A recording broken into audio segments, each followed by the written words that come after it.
Hello दोस्तों, आज के क्लास में हम देखेंगे यूपी टेट का एक मोस्ट इंपॉर्टेंट सब्जेक्ट ईवीएस। तो ईवीएस से रिलेटेड हम लोग पीवाईक्यू को डिस्कस करेंगे। इन पीवाईक्यू से आपके 1 मार्क्स के सवाल आपको देखने को मिल सकते हैं। तो चलिए हम आज के पहले सवाल को डिस्कस करते हैं। तो सबसे पहला सवाल है कि जो हमारे भारत में नदियां पाई जाती हैं उसमें जल प्रदूषण को मापने के लिए किसकी माप की जाती है। तो ऑप्शन सल्फर, ऑक्सीजन, ओजोन और नाइट्रोजन है। तो इसमें आपको याद रखना है ऑक्सीजन। ऑक्सीजन जो होता है हमारा जल के प्रदूषण को मापने के लिए इसकी माप की जाती है। कैसे की जाती है? तो इससे रिलेटेड एक टर्म आपको सुनने को मिलेगा बीओडी के बारे में। तो बीओडी क्या होता है? यानी कि biological oxygen demand. Biological oxygen demand ये क्या होता है इसके बारे में हम लोग डिस्कस करते हैं। जैसे मान लेते हैं हमारा कोई नदी है, ठीक, तो नदी में क्या होगा, अगर हमारे ऑर्गेनिक कचरे यानी कि जो हमारा कार्बनिक कचरा अगर ज़्यादा होगा तो उस कंडीशन में उसमें पाए जाने वाले जीव होंगे उनका भी ग्रोथ ज़्यादा होगा। तो जब इनका ग्रोथ ज़्यादा होगा तो नदी में जो हमारा ऑक्सीजन घुलनशील अवस्था में पाया जाएगा ये इसका उपयोग ज़्यादा करेंगे। तो जब इसका उपयोग ज़्यादा करेंगे तो नदी में ऑक्सीजन की मात्रा कम हो जाएगी, जिसकी वजह से नदियों में पाए जाने वाले जो जीव जैसे मछलियाँ होंगी इनकी मृत्यु होना शुरू हो जाएगा। तो इससे हम कह सकते हैं जो हमारा बीओडी होगा अगर इसकी मात्रा ज़्यादा होगी तो हमारे नदी में प्रदूषण की मात्रा भी क्या होगी, ज़्यादा होगी। तो इस वजह से हम कह सकते हैं बीओडी एक प्रकार का मेजरिंग यूनिट होता है जिसमें हमको पता चलता है अगर किसी भी वाटर बॉडीज में या नदी में अगर बीओडी की मात्रा ज़्यादा है तो उसका पोल्यूशन लेवल भी ज़्यादा होगा, अगर बीओडी की मात्रा कम है तो उसका प्रदूषण लेवल भी कम होगा। यानी बीओडी जो होता है डायरेक्टली प्रोपोर्शनल टू पोल्यूशन होता है। ठीक, एक डेटा के अनुसार ये देखा गया है कि 1 लीटर में कितना बीओडी होना चाहिए। तो 1 लीटर में आपका 1 mg पर लीटर, 1 mg पर लीटर, ठीक है। 1 लीटर में आपका 1 से 2, याद रखिएगा 1 लीटर, मान लेते 1 लीटर नदी के पानी में 1 से 2 मिलीग्राम पर लीटर आपका बीओडी का लेवल होना चाहिए। ठीक, इससे ज्यादा होने पर वो नदी का या फिर बोल सकते वो पानी प्रदूषित माना जाएगा। तो आपका पहले सवाल हो गया। चलते हैं दूसरे सवाल की तरफ। किस ग्रह को शाम का तारा यानी इवनिंग स्टार कहा जाता है? तो आपका यहाँ पर ऑप्शन है मंगल ग्रह, पृथ्वी, शुक्र और बृहस्पति। तो यहाँ पर आपका ऑप्शन कौन सा हो जाएगा? शुक्र। ठीक है, शुक्र को हम लोग वीनस भी बोलते हैं, वीनस बोलते हैं। ये हमारे क्या है, पृथ्वी की जुड़वा वाहन भी इसको हम लोग बोलते हैं और इसको हम लोग भोर का तारा या शाम का तारा कहते हैं। ठीक है, तो हमारा शुक्र हो जाएगा करेक्ट आंसर। आगे देखते हैं तीसरा क्वेश्चन। सेब में कौन सा एसिड या अम्ल पाया जाता है? तो आपका ऑप्शन है formic acid, acetic acid, malic acid और हाइड्रोक्लोरिक एसिड। तो आपका इसमें करेक्ट आंसर क्या हो सकता है? Malic acid. ठीक है, सेब में हमारा मैलिक एसिड पाया जाता है और सेब में हल्का जो खट्टापन होता है इसके लिए कौन रिस्पॉन्सिबल होता है? सिट्रिक अम्ल। सिट्रिक अम्ल होने की वजह से सेब में हल्का सा खट्टा होता है, क्योंकि जितने भी खट्टे फल होते हैं इसमें कौन सा एसिड पाया जाएगा? सिट्रिक अम्ल पाया जाएगा। ठीक है, तो फॉर्मिक अम्ल किसमें पाया जाता है? तो अगर आपसे पूछा जाए फॉर्मिक अम्ल किसमें पाया जाता है? चींटी में, या चींटी जब डंक काटती है या फिर जो मधुमक्खी जब हमको डंक काटती है तो उसमें जो आपका एसिड होता है उसको हम लोग फॉर्मिक एसिड बोलते हैं। तो फॉर्मिक एसिड किसमें पाया जाता है? चींटी के डंक या मधुमक्खी के डंक में। एसिटिक एसिड किसमें पाया जाता है? तो आपको पता होगा सिरका जो होता है, सिरका में क्या पाया जाएगा? एसिटिक एसिड पाया जाएगा। और हाइड्रोक्लोरिक एसिड कहाँ पाया जाता है? तो हम कह सकते हैं जो हमारा स्टमक यानी पेट है तो पेट में आपका हाइड्रोक्लोरिक एसिड पाया जाता है जिसका मेन काम होता है कि प्रोटीन को डाइजेस्ट करने वाले एंजाइम को सक्रिय करना। ठीक है, तो ये हो जाएगा तीसरा सब क्वेश्चन। अगले क्वेश्चन चलते हैं। भारतीय संविधान पूर्ण रूप से कब तैयार हुआ था? तो आपका ऑप्शन है 26 नवंबर 1949, 14 सितंबर 1949, 26 जनवरी 1950 और 22 जुलाई 1947। तो इसमें आपका करेक्ट आंसर कब हो जाएगा? 26 नवंबर 1949। आपको याद रखना संविधान पूर्ण से तैयार कब हुआ था, तो अगर आपका क्वेश्चन पूछेगा तो आपका आंसर ये हो जाएगा। और लागू कब हुआ था अगर आपसे क्वेश्चन पूछा जाएगा तो आपका हो जाएगा 26 जनवरी 1950। ठीक है, तो पूर्ण रूप से लागू हुआ था 26 जनवरी 1950 को और ये तैयार कब हुआ था? 26 नवंबर 1949 को। इसी वजह से 26 नवंबर को हम लोग संविधान दिवस के रूप में भी मनाते हैं। संविधान दिवस के रूप में कब मना? 26 नवंबर को, कि इसी दिन संविधान सभा के द्वारा इस संविधान को पूर्ण रूप से तैयार किया गया था और इसी को लागू किया गया 26 जनवरी 1950 को। ठीक, आगे देखते हैं। अगला क्वेश्चन है साइलेंट घाटी आंदोलन का संबंध निम्न में से किस राज्य से है? तो इसका सीधा आंसर आपको सब पता चल जाएगा जब आपको ये पता है कि साइलेंट घाटी कहां पर है। तो साइलेंट घाटी महाराष्ट्र, कर्नाटक, केरल, तमिलनाडु, इसमें से आपका जो करेक्ट आंसर हो जाएगा ऑप्शन नंबर सी।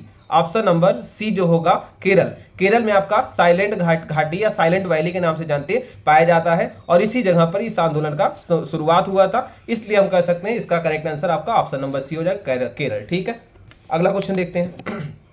भारतीय संविधान पूर्ण रूप से तैयार कब हुआ? ये क्वेश्चन अभी हमने पिछले क्लास में पिछले वाले स्लाइड में डिस्कस किया था। तो इसमें आपका ऑप्शन का कौन सा करेक्ट हो जाएगा, 26 नंबर 1949। और कब पूरी तरीके से लागू हुआ था, 26 जनवरी 1950 में। ठीक है, अगले क्वेश्चन चलते हैं। सर्वप्रथम पंचायती राज व्यवस्था किन 2 राज्यों में लागू किया गया था। देखिए ये हमारे संविधान से संबंधित क्वेश्चन है, जो कि हमारे यूपीटेट के ईवीएस में 1 या 2 क्वेश्चन संविधान से देखने को मिल सकते हैं। तो आपको याद रखना है यहाँ पर जो आपका आंध्र प्रदेश और राजस्थान है, यहाँ से आपका सबसे पहले पंचायती राज व्यवस्था की शुरुआत की गई थी। ठीक है, आगे चलते हैं। अगला क्वेश्चन है शुष्क बर्फ।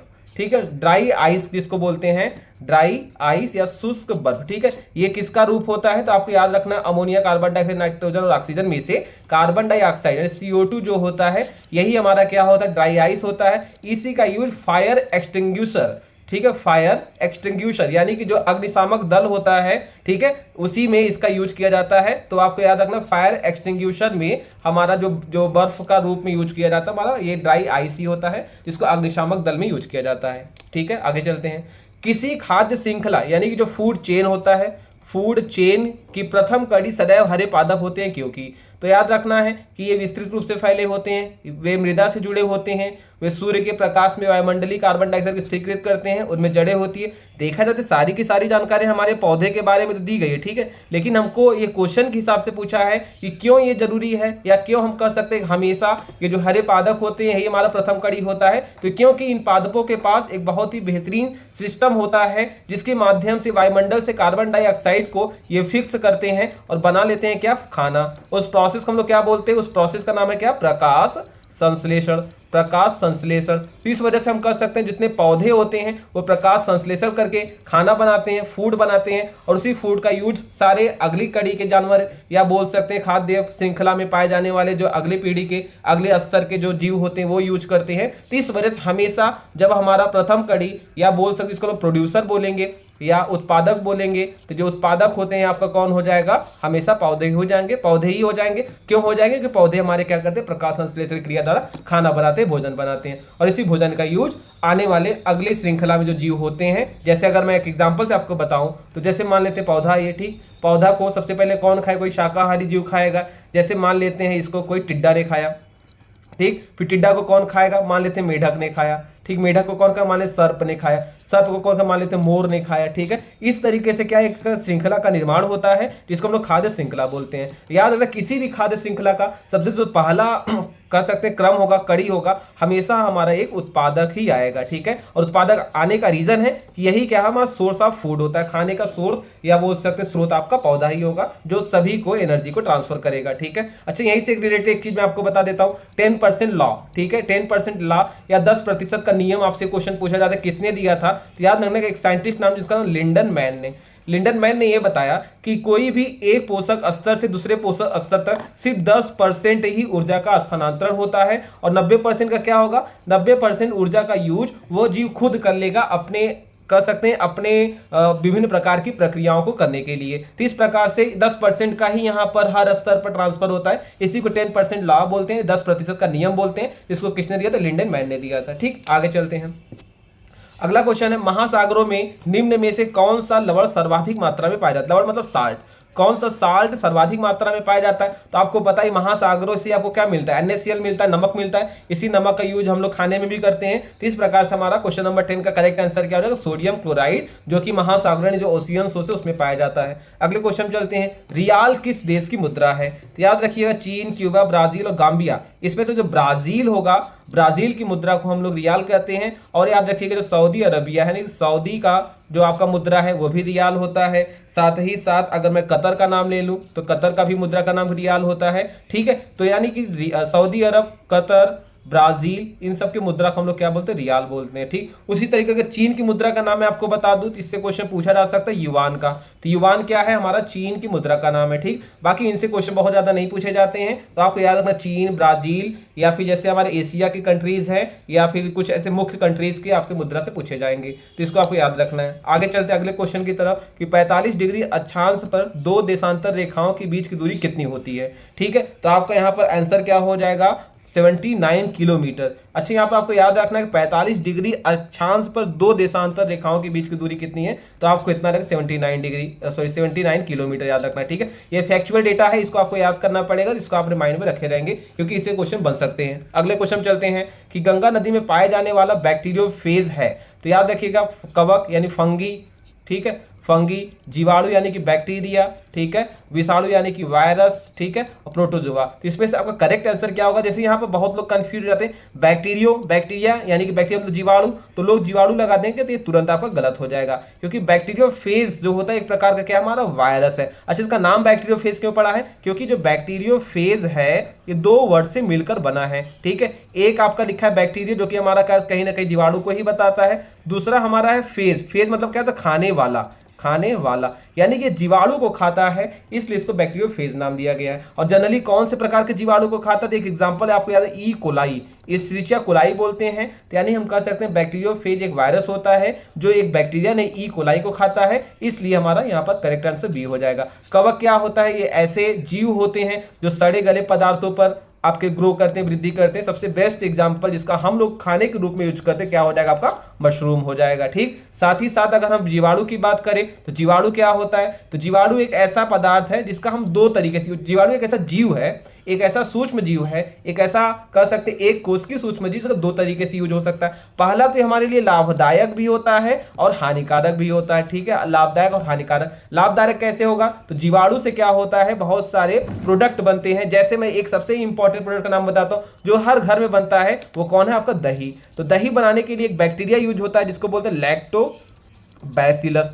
ठीक है, लैक्टोबैसिलस। तो लैक्टोबैसिलस क्या है? एक बैक्टीरिया है जो दूध को दही में कन्वर्ट करता है। ठीक, साथ ही साथ जीवाणु से बहुत सारे रोग भी होते हैं। ठीक, जैसे एक और चीज, प्रॉफिट वाले में, फायदे वाले में एक चीज और आपको याद रखना है, एंटीबायोटिक का भी आज के डेट में बहुत सारे एंटीबायोटिक भी इनसे बनते हैं, जैसे टेट्रासाइक्लिन हो गया। ठीक है, तो जीवाणु से प्राप्त होता है। अच्छा, इनसे हानिकारक चीजें क्या होती है? तो बहुत सारे रोग होते हैं। आपने बहुत सारे रोग खुद भी फील किए होंगे, खुद भी आपको बहुत सारे रोग हो, जैसे एक बहुत फेमस रोग आपका टाइफाइड है, टाइफाइड। ठीक है, टाइफाइड किससे होता है? तो आपका बैक्टीरिया से होता है, सैल्मोनेला टाइफी। टीबी आपको पता होगा, ये भी बैक्टीरिया से होता है, ट्यूबरकुलोसिस। ठीक है, अगर मैं आपसे कोलेरा पूछूं तो वो भी आपका किससे होता है? बैक्टीरिया से होता है। तो बैक्टीरिया से बहुत सारे रोग होते हैं, कुछ फायदे भी होते हैं। ठीक है, प्रोटोजोआ हम कह सकते हैं ये भी हमारा एक कोशिकीय जीव होता है, एक कोशिका से बना हुआ जीव होता है, जिससे क्या होते हैं, ये दोनों तरीके से जिंदगी जी सकते हैं। यानी कि ये फ्री लिविंग भी हो सकता है, यानी कि ये फ्री लिविंग भी हो सकता है, साथ ही साथ ये किसी दूसरे ऑर्गेनिज्म पर पैरासाइट का भी काम कर सकते हैं, परजीवी का भी काम कर सकते हैं। सबसे बेस्ट एग्जांपल प्रोटोजोआ का रहेगा